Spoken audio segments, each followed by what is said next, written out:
সপ্তাহ ব্যবধানে রাজধানীর বাজারে সব ধরনের মুরগির দাম কমলেও মাছ ও শাকসবজির দাম কিছুটা চড়া। বেড়েছে চালের দাম, মুরগির দাম কেজিতে 20 থেকে 50 টাকা পর্যন্ত কমেছে। গ্রীষ্মকালীন অধিকাংশ সবজি বিক্রি হচ্ছে 60 থেকে 100 টাকায়। সব ধরনের মাছের দাম কেজিতে বেড়েছে 20 থেকে 30 টাকা। পহেলা বৈশাখকে কেন্দ্র করে ইলিশের দামও বেড়েছে কিছুটা। বিস্তারিত অর্ণব নাসিরের প্রতিবেদনে। রমজান মাস জুড়ে সব ধরনের সবজির দাম তুলনামূলক কম থাকলেও ঈদের পর হঠাৎ করেই চড়া হলো সবজির বাজার। চাহিদার তুলনায় সরবরাহ কম থাকায় দাম কিছুটা বেড়েছে বলে জানান বিক্রেতারা। ঝিঙ্গা আপনার 100 টাকা যাচ্ছে, একটু বেশি আছে, গত সপ্তাহের তুলনায় একটু বেশি। বন্যা নাই, বৃষ্টির না কারণে আপনার ঝিঙ্গা দুনগুলি এখন বেশি আমদানি হইতেছে না, গাছ একদম নিয়ে যেতে আছে বৃষ্টি না হওয়ার কারণে। যত আমদানি আল্লাহ পাক দিবে তত তার দাম কমবে।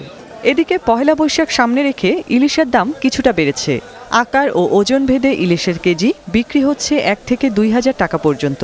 পহেলা বৈশাখে যেরকম দাম আমরা আশা করি তার চেয়ে বেশি আছে।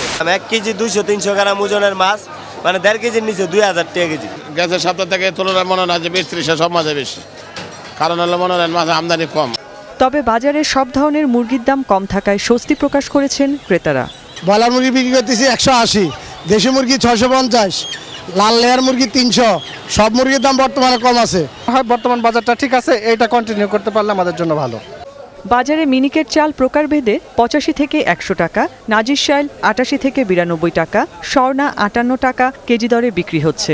দাম মনে হচ্ছে যে গত সপ্তাহ যা দেখতেছি এই সপ্তাহ তাই আছে, বাট চালের বাজার বেশি, সাধারণ মানুষের ক্রয় ক্ষমতার বাইরে। এছাড়া আদা, রসুন ও আলুর দাম আগের মতোই রয়েছে। অর্ণব নাসির, বাংলা টিভি, ঢাকা।